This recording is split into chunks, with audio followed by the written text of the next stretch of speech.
Hello, everyone. Welcome to another episode of Frankie's Open Mic. I'm Haley Overseth of Frankie's Podcast Network, your host, and my I'm co-host Murray. today, there is Murray Angel.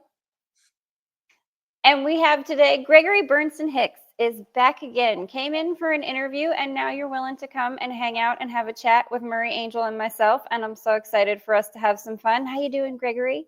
It's so good to see you again. Thank you for having me. Yeah, like you said, last time I was on, this time I'm back. So it's amazing to speak to you again, this time with the added addition of Murray. It's really nice to see you as well. Likewise, Gregory. Grateful to be here with you both and looking forward to the exploration of our conversations here today. Quite insightful, quite discoverable, and probably most likely integratable for most of the people who will find this message. So, Haley, would you like to lead us forward to begin? Well, I do agree to the benefit that I think this is to everyone for us to have some conversations with Gregory, because you're definitely, you are in PR, you are in media, you have your GregoryStars.com entrepreneurial business that you're running. You are an entrepreneur, so you're on that frequency with Murray and I in the taking a different route and building things for yourself. And we were kind of having that conversation just a little bit before we started the podcast today about how you kind of said you've done things back to front or had an unconventional path so far in life. So can you we'll start there and we'll roll with the conversation from there. But how did you do things backwards, but it was correct? Yeah, that's really interesting, quite thought-provoking as well. I think, like I say, I think I've never been one to follow the crowd. And I've always preferred to sort of go at my own pace, go at my own frequency, and kind of do things that feel authentic to me. I'm actually a real life hippie, so that's actually someone who is kind of stripped back, doesn't follow societal norms, and just embraces themselves. And I think I just love sort of just being who I want to be and living life the way I want to live it, rather than a set recipe for success or a set recipe of how you're supposed to live your life, because there's no right or wrong way to live your life, if that makes sense. As long as you're happy and as long as you feel at peace and you're doing what you want to do, that gets you out of bed in the morning and gives you that energy to go out there and make a positive impact, then that's all that really matters. I have to agree. It's kind of a bit of a soul-shaking mission you've come here with, if you think about it like that. Like, not everybody sort of in their adolescence just goes, I'm done with all the scripts. I'll make my own. But let's talk about that. Let's talk about some of those influences. Like, how were you so influenced at such a young age? Like, how did you arrive to a place and an energy where you just thought, I'm going my way. I really am. I'm just going my way. I can see what's around me. I'm looking at it. I'm experiencing it, but it's not really appealing to me. It's not provoking me, and it's not definitely aligning with me. I think I have a very high self-awareness. I think I know what I want and what I don't want. I think my mum put her inner strength into me from a young age. I think she gave me that opportunity to roam and explore and kind of do what makes me happy. And I think I was given that chance to really become a person and to really kind of just sort of go at my own terms. Like, if this is what you want to do, you can do it, like all that kind of thing. And I just think I've always had that active encouragement that when I've got older, it's kind of built me into a figure that can then inspire other people because of my journey into living my authentic self. And I think it's quite sad when a lot of people feel like they have to go down a particular route because their parents have told them to, or they think they have to go down that route. Like you say, I've always thrown out the rule book because there's never been any rule book in the first place. It's just always been put there in me from a young age to do what makes me happy, live my dream life, and do it the Gregory way. I love that. Do it the Gregory way. I also have to say, for a hippie, you're really quite well dressed. So I don't know that I love that you've got like the suit jacket.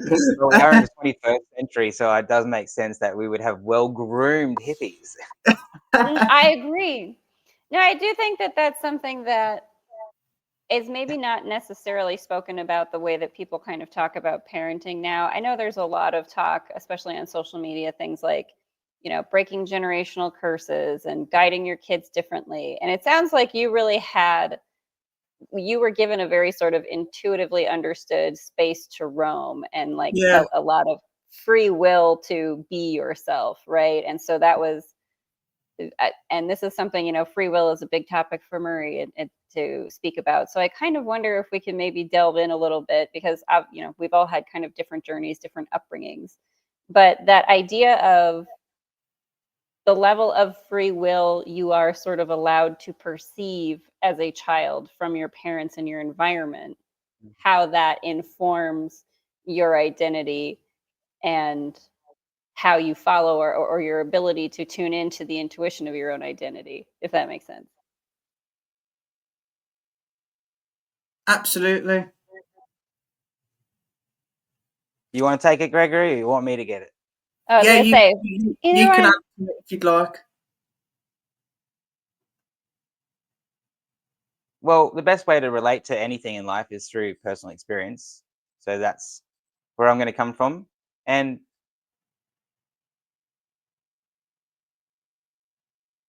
free will being the starting point of this conversation topic here, I find that with free will, it's a catalyst between us being able to make decisions and choose actions and choices within ourselves, and then I'll balance that against how we feel and process that, ready for the experience. So that level of embodiment.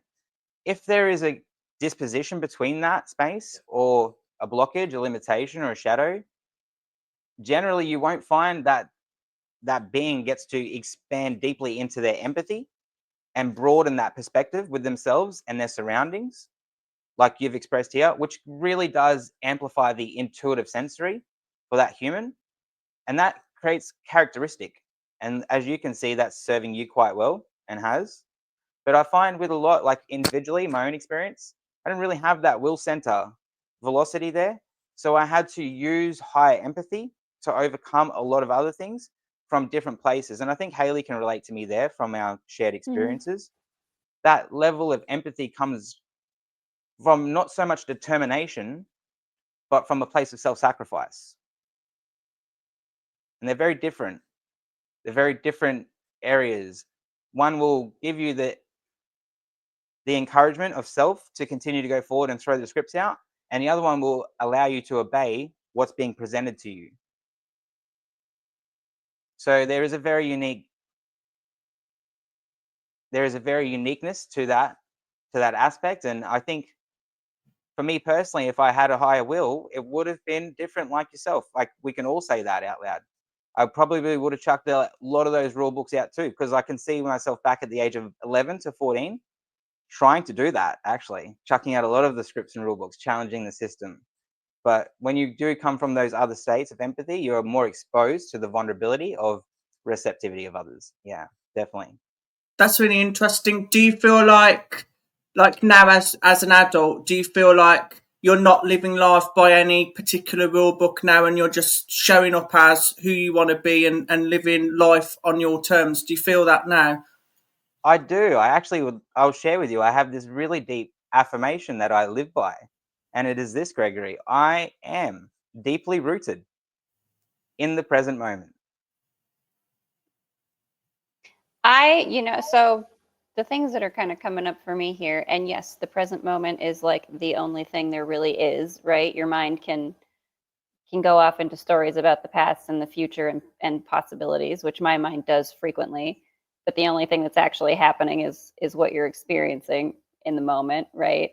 Yeah. But kind of going back to what Murray was talking about and that sort of embodying yourself and the kind of things you have to overcome from sort of programming as a kid in order to really fully embody, right? I think that's part of the value of having a conversation like this from the perspective of people who have had different experiences, because when you sort of boil it down, the point is that being your authentic self and doing the thing that makes you happiest is the way that you embody who you really are, whether you come from a background of having support of that or don't. And there's a value in that conversation, I think, because there are so many people who have a desire now in the more awakened sort of human consciousness, you know, that we exist in now with the way that we have technology and information available at our fingertips, right?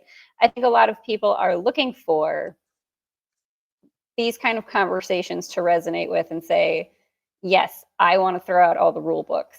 And I mean, I think, and maybe, you know, both of you can talk to me about your thoughts on this. I feel like the rule books are sort of throwing themselves out in the sense that, like, old institutions that clearly don't function for humans anymore are sort of crumbling on their own, right? Like, and we've had conversations before with Alicia, one of our other co-hosts, about how, like, you know, old Hollywood is kind of dying, and content creators and independent creators and people who are, now that there are so many like streaming platforms available or things available where you can put yourself out there, those old institutions do not have the power they used to, because they can't be the gatekeepers anymore, you know? And so I think there's kind of a parallel to the individual sort of overcoming of things or experiencing different upbringings, that's why it's good for people to kind of hear, like, okay, the bottom line is there is no script, there are no rules, we get to make them up.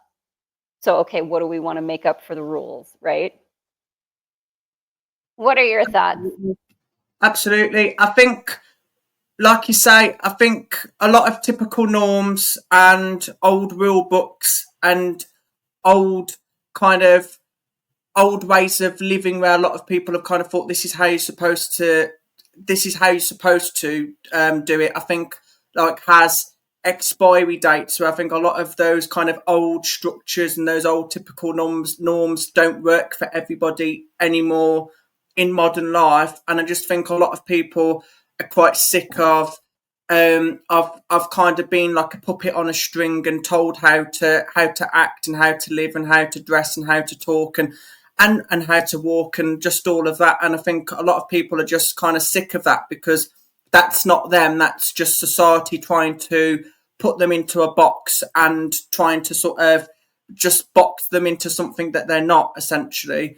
And I just think a lot of people have now come to terms with the fact that they don't need to fit a particular mold to fit in anymore.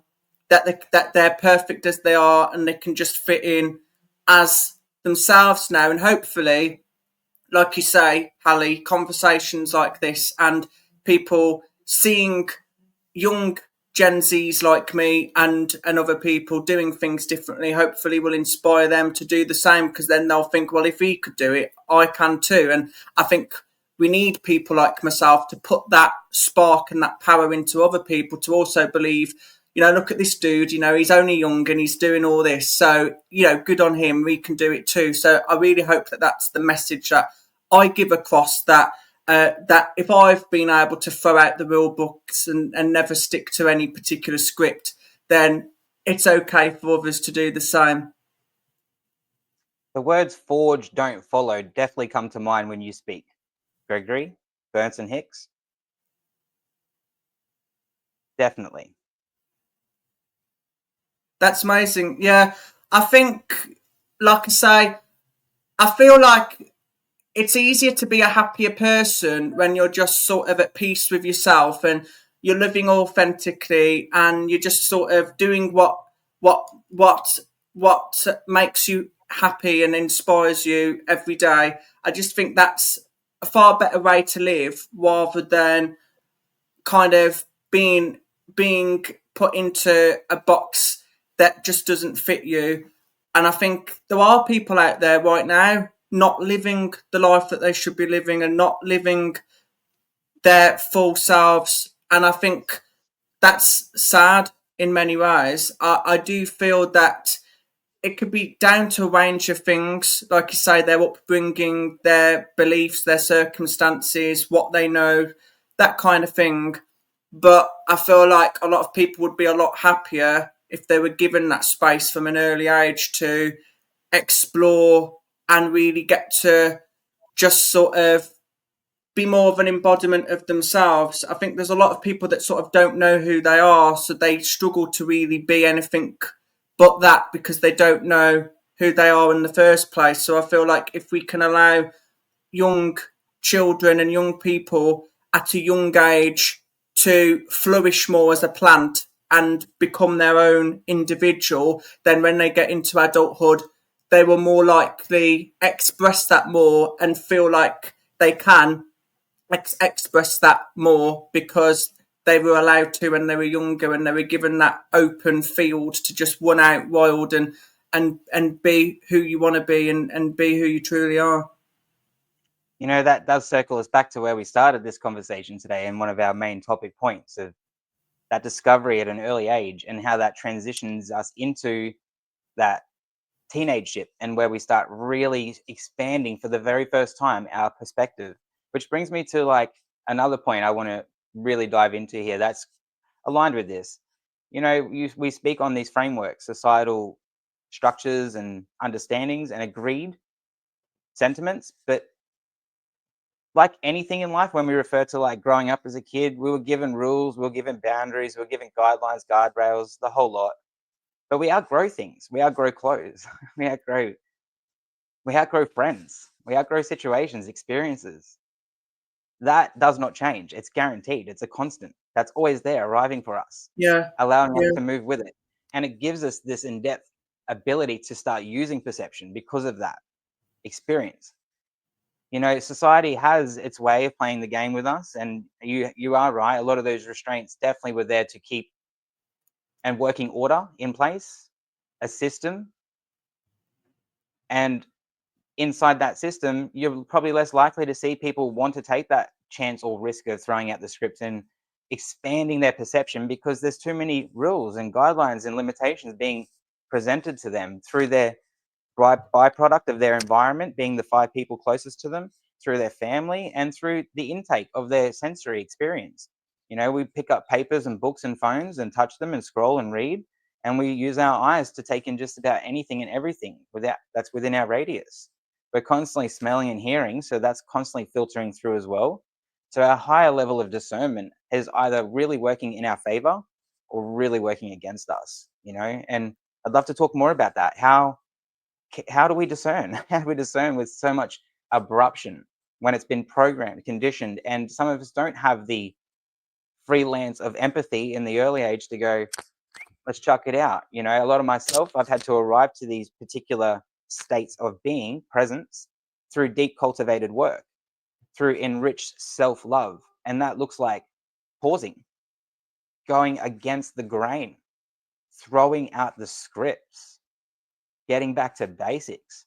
And that isn't easy for everyone, especially when we've got 15, 20, 30, 45 years of consistent momentum and emotion cascading itself and literally building up on itself to become our personalities, our personas, our way of life.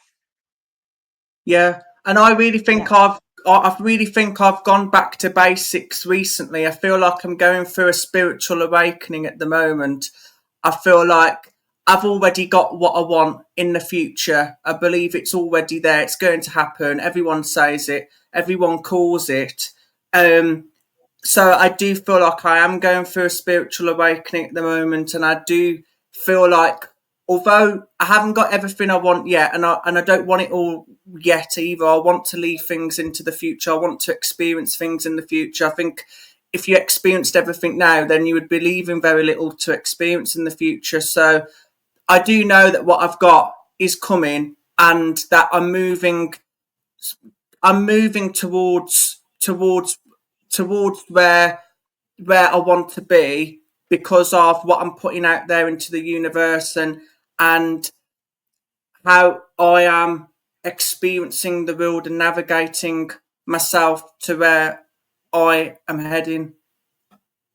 Yeah, totally. You're definitely working within one of those fundamental guardrails for high aspects of the universe that I've come to understand. And I think, like when I say think, I use that for terminology for everyone, so we're no one's got ownership here.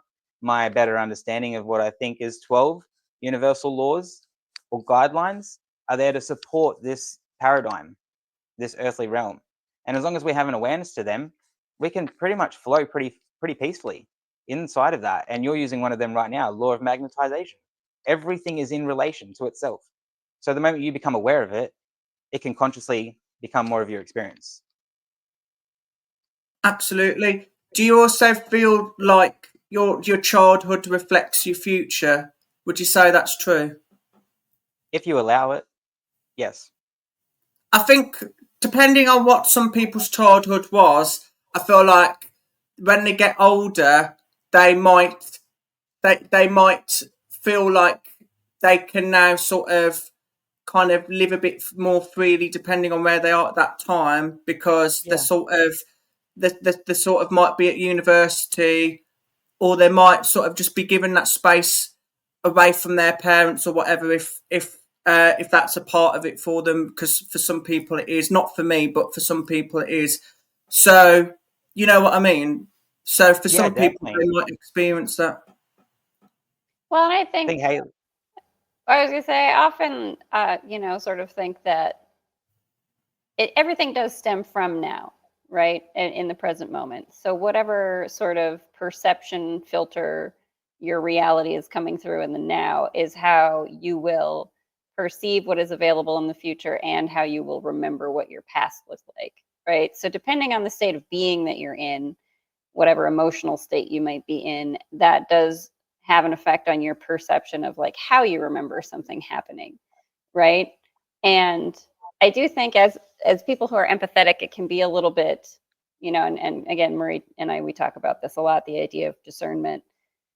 It can be a little challenging sometimes as an empathetic person to throw out those scripts without the sort of dissonance you feel. I don't know if guilt is necessarily the way to say it, but like there's a remorse, dissonance like a in, remorse. right, that like the people that I love and care about who are from my past, even if there might be traumas there, they still have those scripts and rule books. So when I throw them out and act for myself, and that's not something that they understand or can sort of resonate with in the moment because they're still attached to old programming themselves, right? There's sort of a difficulty in processing the energy that is there when you know yourself to be a different person and you are embodying a different frequency than the person that you used to be, and they still are expecting you to be the person that you used to be, which is often someone who just sort of went along to have go along to get along is the phrase, Went along right? to the script. Yep. So but I guess that's something that what are your thoughts on that like once you kind of get yourself to the state of being that you are embodying your authentic self and feeling stable in your own sort of core essence, right? Being able to not feel any kind of like guilt or judgment towards those who don't see you the way you see yourself, I guess maybe is the way to put it. Yeah, it's interesting. Yeah, I feel like I am playing my own game, so I'm building my own script essentially. And I think, for example, when you go to the theatre and an actor on stage might ad lib, or they might do something that wasn't planned or wasn't in the script, the audience is never going to know whether or not that was planned or whether or not that was a mistake. So what that translates to in real life is essentially no one knows whether or not that is supposed to go that way or not, if that makes sense. So so that just shows that there's no right or wrong way, because people won't know whether or not that was planned, sort of like at the theatre when the audience don't have the script. So you're the only one with the script essentially. Yeah, well said. And they call it a universe, YOU, for a reason, for that specific reason, because we are co-creators and we're each here co-creating in our own unique way. So that means we all have the same, we come with a perception, free will, 5 sensories, organs, flesh, All the others, intuition. Yeah. These are all gifts. And like we spoke about earlier, empathy being one of the biggest superpowers and super gifts on this planet, making its way back into awareness and becoming more recognized. Because it is the driving factor and force behind us finding harmony in unification here on this planet. And Haley brings up a really good point that I'd like to just go back to and circle over is free will inside of that discernment. We spoke earlier, like free will is such an overlooked aspect. Like people say it so willingly and nearly the word. I see it and it just in one ear and out the other. And there's no groundedness and no deeper consciousness to it when I'm present with it. And that does concern me, because if you're not in control of your free will through self-awareness, where is your free will going? Yeah. Well, who is guiding you? What unseen forces and seen forces are taking control of your paradigm and co-creating on your behalf? Mm. And so, like, that's been a big thing for me and Haley, and probably for many other people. We speak about that a lot growing up in our particular experiences that we incarnated to have. Free will was not really something that was prevalent or present for us. So focusing on everyone else's beliefs and being afraid to make decisions based on not having that ability to have free will because it was either attacked or taken away or shown down on, allows you to have a very limited perception, and you're more likely again to follow other people's emotions, feelings, thoughts, and ideas. And it's at the result of that we've learned to extend our empathy to the deepest levels, because we've had to navigate that with that being our only tool available to us, because the free will being extracted out of that. And you know what that feels like now, me explaining that, because you had free will and were able to just roam as a child freely. Like you could crawl, you could get up and go wherever you wanted and fall over 10 times. Unfortunately, in certain societal programming and conditions, depending on that lineage, you will have families where that is very limited. And the sense of control and that lack of non-attachment for free will is so dire. And I do see that show up now in most of our adults who are comprised and contradicted to their CEO type jobs and their labels and their titles and their positions and their over promises and their egos and their people pleasing. These are all now parts of the facet of reality through free will, because we didn't have a higher level of discernment. Do you think the happiest people are the ones who are living how they want to live? Do you feel like they're often the happiest people?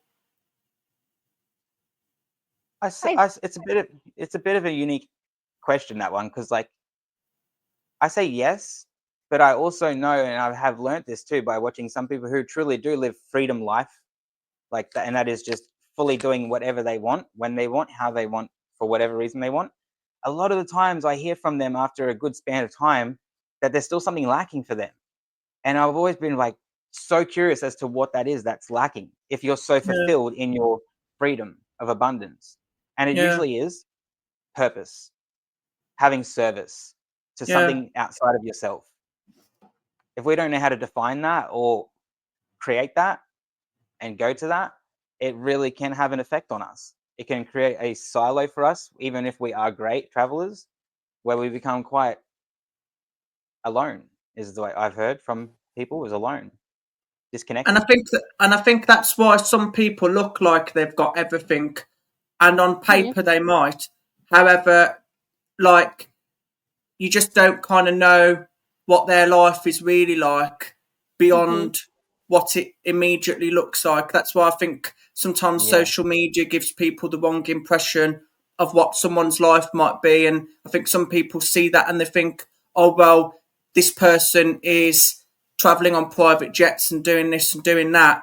But they don't know whether or not that person is actually happy. Like you said, Murray, that it goes back to purpose. You could have everything in the world, and if you don't feel fulfilled, and if you don't know who you are as a person, and if you don't have a purpose, then that can contribute to why they're often not happy. And I think sometimes when you've got like what it looks like, everything in the world, that brings its own challenges, that brings its own problems, especially if you've got like millions and millions and millions. You know, that's more than a person needs to buy a train ticket or get to A to B or whatever. So a lot of people don't actually know what to do with a lot of that money. So I think it's just kind of good to, if you've got that opportunity, to just sort of like sit down with yourself and just do things that fuel you, because you've got the financial resources too. So you can invest in passion projects, invest in people that you believe in, and that can sometimes help you find your own purpose. Not even necessarily financial related things sometimes if you've got that level of success, but it can also translate into just being a pure, stripped back human being, which I kind of feel like I've become, really. I don't like to complicate things, and I am a minimalist, so I like to keep things minimal.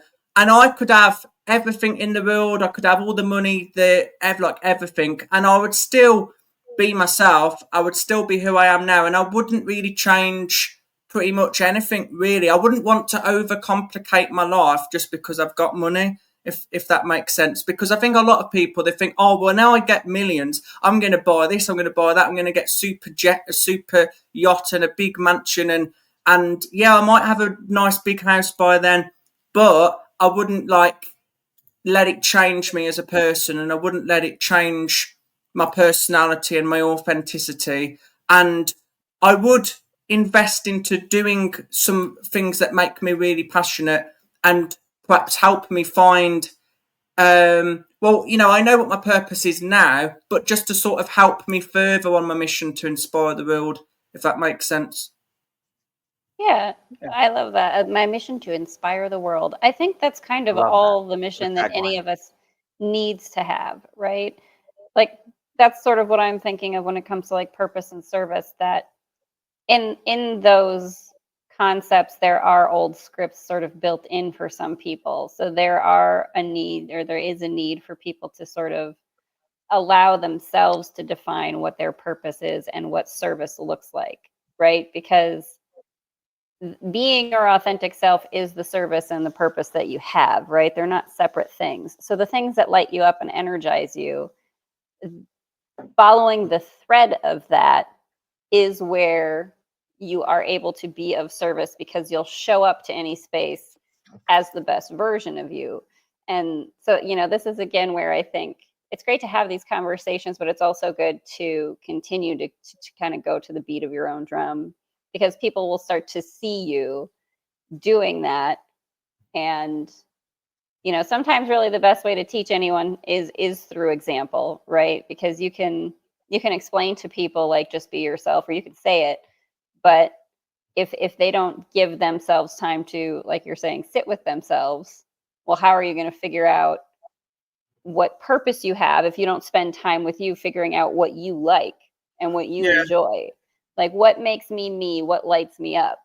Well, if you don't yeah, have the space or give yourself the space, and I would say, you know, in the structures or the broader structures of our society and institutions, there is a old paradigm or illusion of, you know, space is something that you have to get permission for, that you have to have enough resources for, that you have to have enough time, money, whatever, in order to sort of take up space for yourself. And you know, how do you kind of, you know, what is your perception, I guess, of that sort of paradigm and where that is for a lot of people? The idea of, you know, people who might, it's again, it's kind of about speaking what your reality is. And even though you might know or recognize that, like saying I'm too busy or saying I don't have time is the story you're telling yourself and the yeah, only reason that exists, yeah, right? You know, but there is that, again, what is the gravitational pull that like makes us do that, even if we know that that's not who we really are or what we really want? And like what sort of practices actually, like even for either of you, what sort of practices actually work for you when you're in that sort of like internal dialogue that is maybe not the internal dialogue that you know is your authentic self, if that makes sense? I think I know one that is my authentic self is giving back, community-based work. I'm involved in the voluntary sector. I'm co-volunteer director of a wellbeing hub in my home city. And yeah, I love that. And that gives me a chance to really see what people need. I went to their recent annual general meeting and they were talking about how young adults are drinking less and just lots of statistics really. I think there's a long way to go. Some are positive, and then there's also like there were some figures that leave room for more community based initiatives and more support for people in the future, that kind of thing. But I'm definitely like really heavily involved in philanthropy and community based work and the voluntary sector and service to others,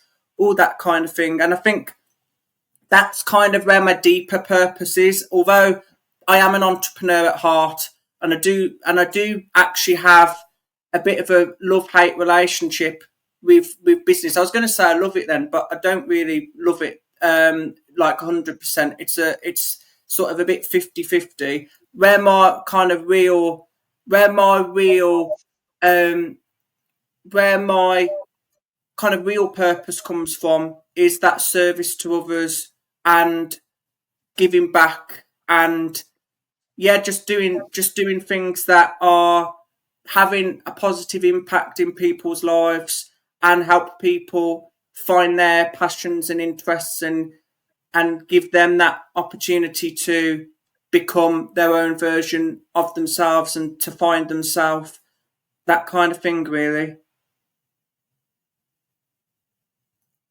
Yeah, I For have. me, Oh, go ahead. sure.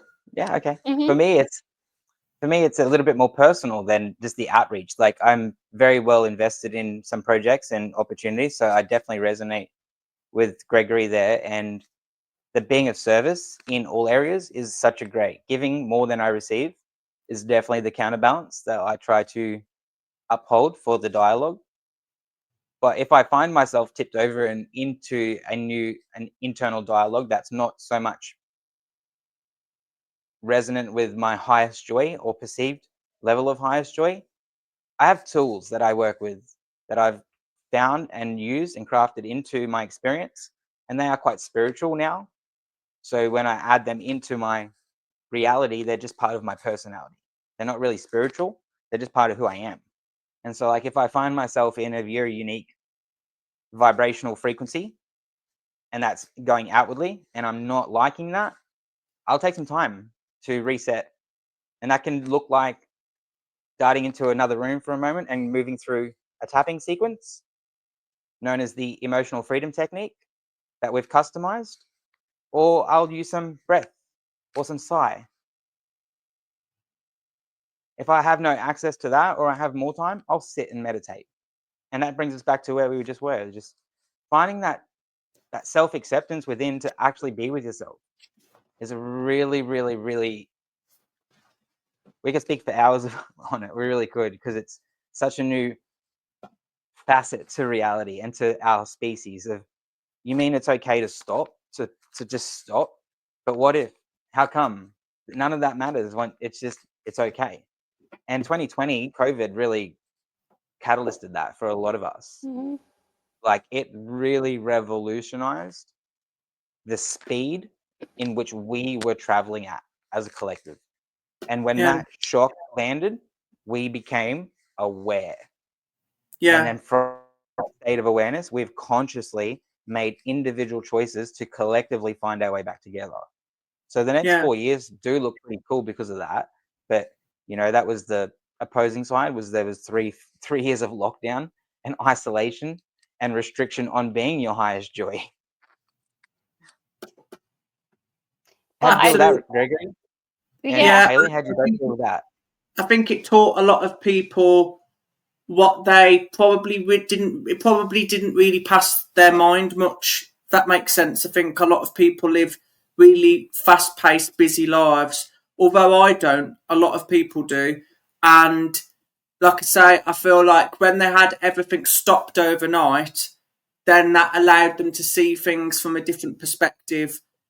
Just thought it allowed them to sort of wake up and see reality, really, and to come to terms with reality, because they had that routine taken away from them. Many people lost their work, their jobs. A lot of people had their lives shaken up in some way. So that's where people kind of didn't really have much going on in their life at that time. So that's where people were able to, like you say, think differently, because they were given that space to think differently, and the world around them and what was going on around them, and that shake up in their lives because of the pandemic allowed them to to kind of think what they wouldn't have thought of otherwise if it wasn't for that. So although it was a difficult period for a lot of people, I feel like there was an opportunity for people to think differently because of it. Well said. I agree.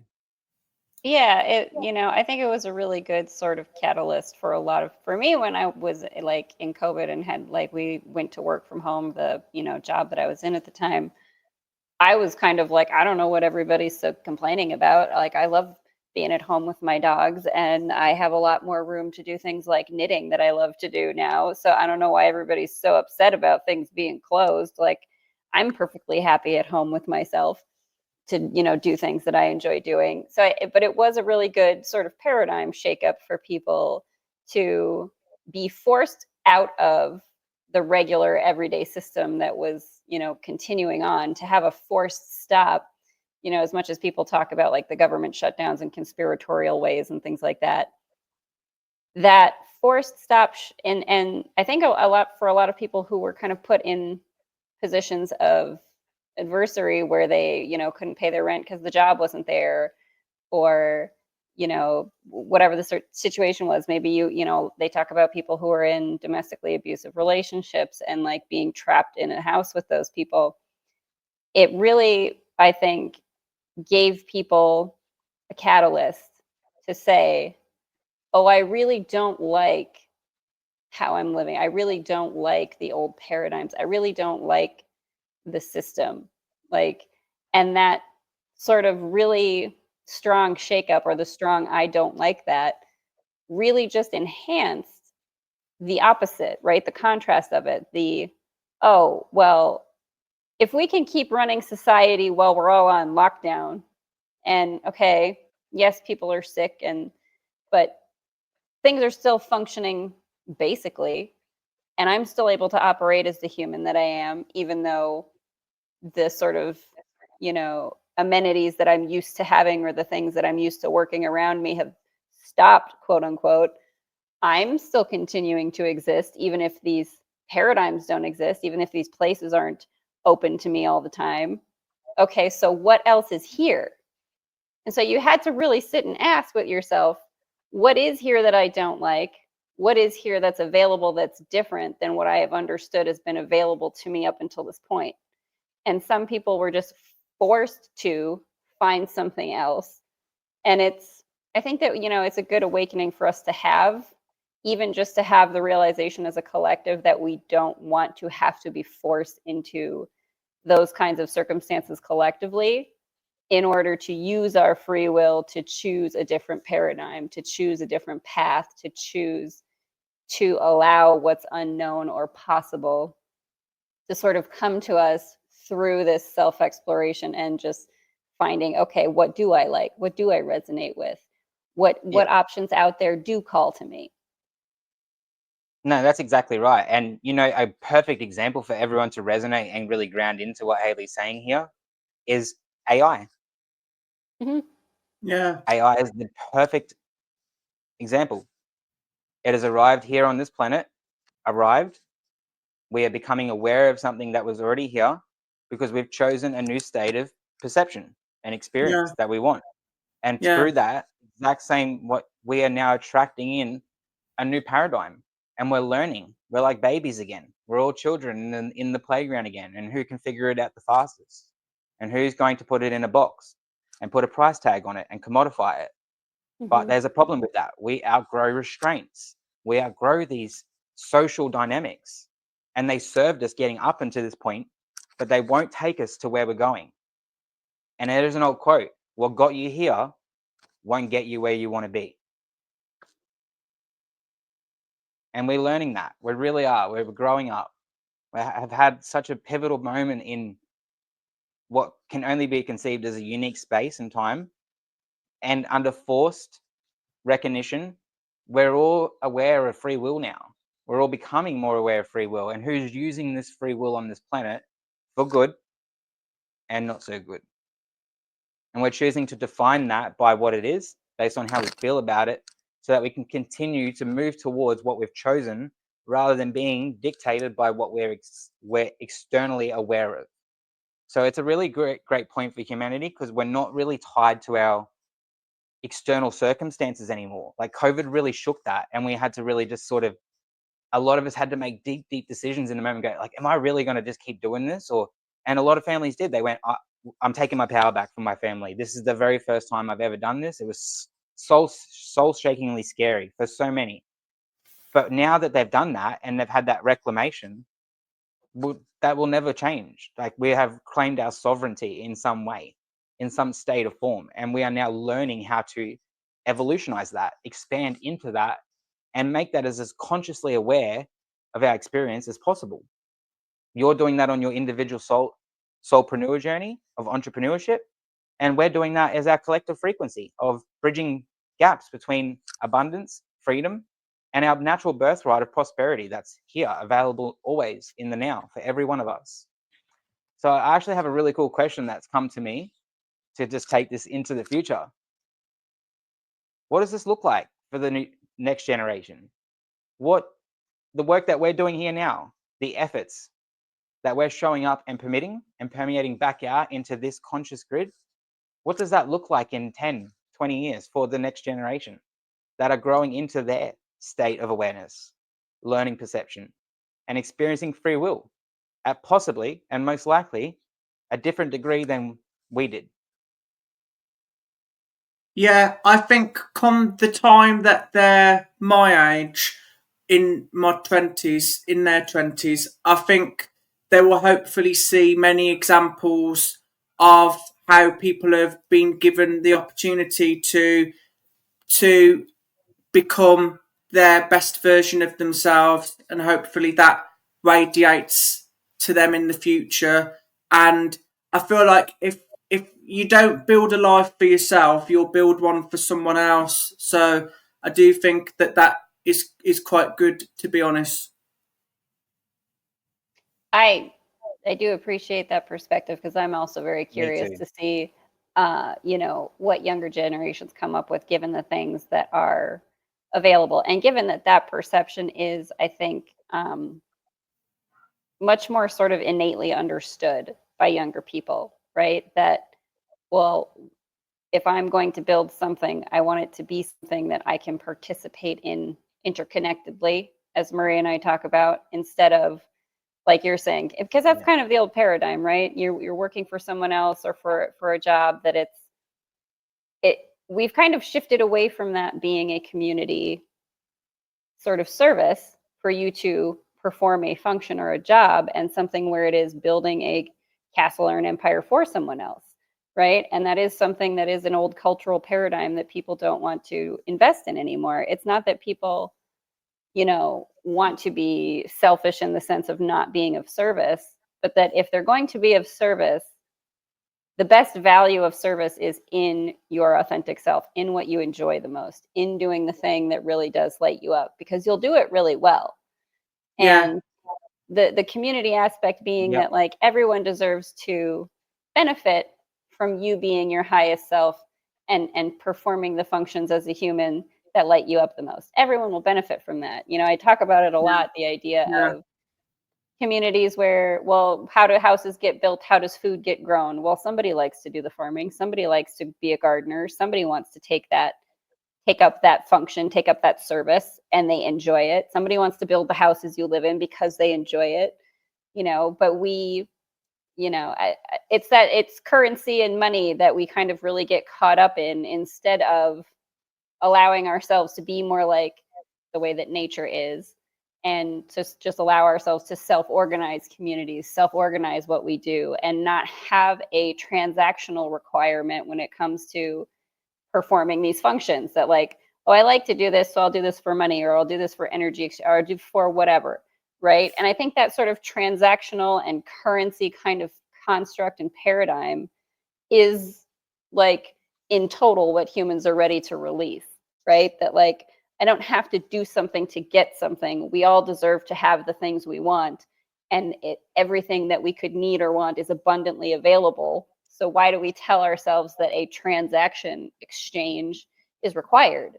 So I'm excited to see how the younger generations and how young people and people like yourself, and how we can integrate these ideas in a way where those sort of restrictive limitations of a need for resources in order to exchange them for something else you want, even a bartering system, right?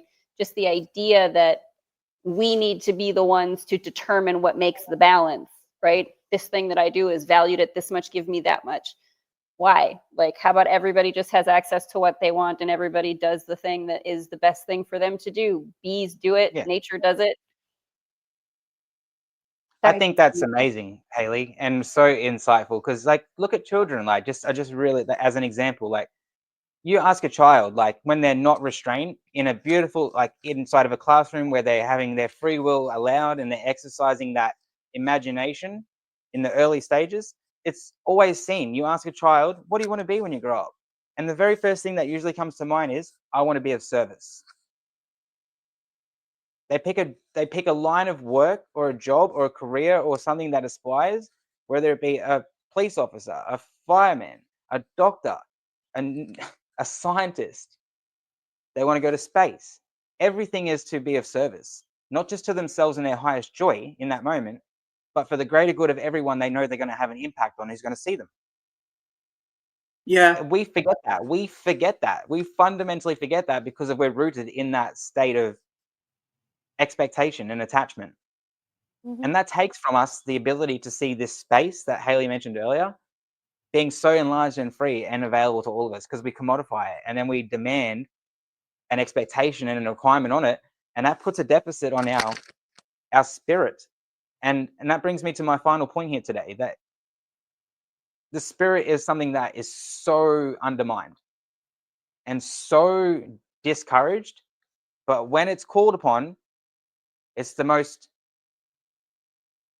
well-renounced energy in the room. It's the go-to. It becomes the leader.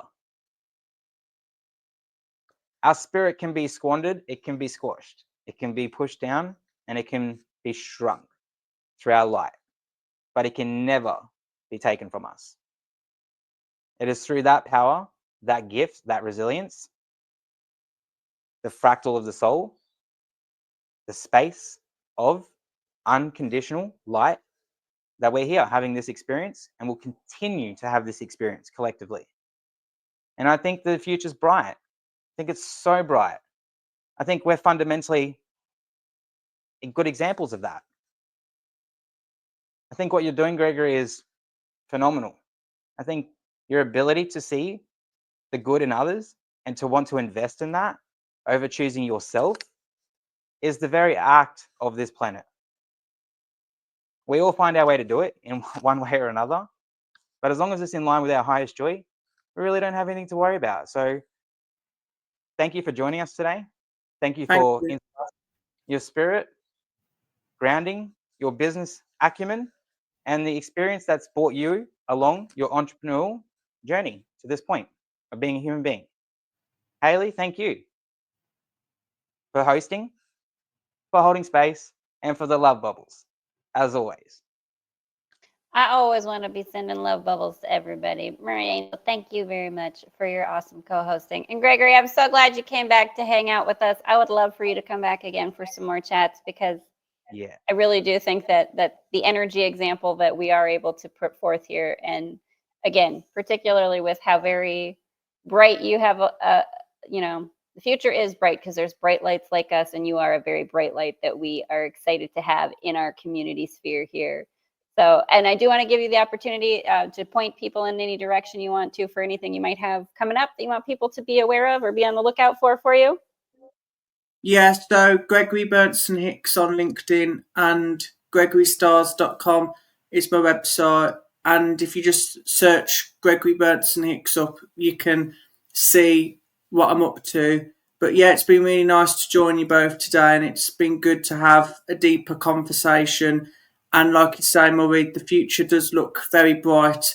And I think a lot of it is to do with the positive light that we all radiate and that we're putting out into the world. And that's the fuel that excites others and inspires others. And hopefully they will listen to this or listen to Gen Z voices or voices that are positive, that they will channel that positive energy into their own lives. I love it. We do hope so. We do hope everyone who's tuned in is feeling as good a positive energy as we do, and we hope that you can take that forward. And we're so excited. Gregary, we're going to have you back again. I do feel like we could talk for hours. You've just got so much right on our frequency to talk about. And again, so glad to have you here. Everybody do check out the descriptions the links in the description below. We've got Gregary's links there and links for you to check out Franki's podcast network and the other podcasts we have there. Thanks again so much for joining us, everybody. Big love bubbles to y'all. Until next time. Big love bubbles. Thank you, Gregary. Thank you for your leadership and your light. Thank See you you again soon, my friend. See you soon. Take care. Bye.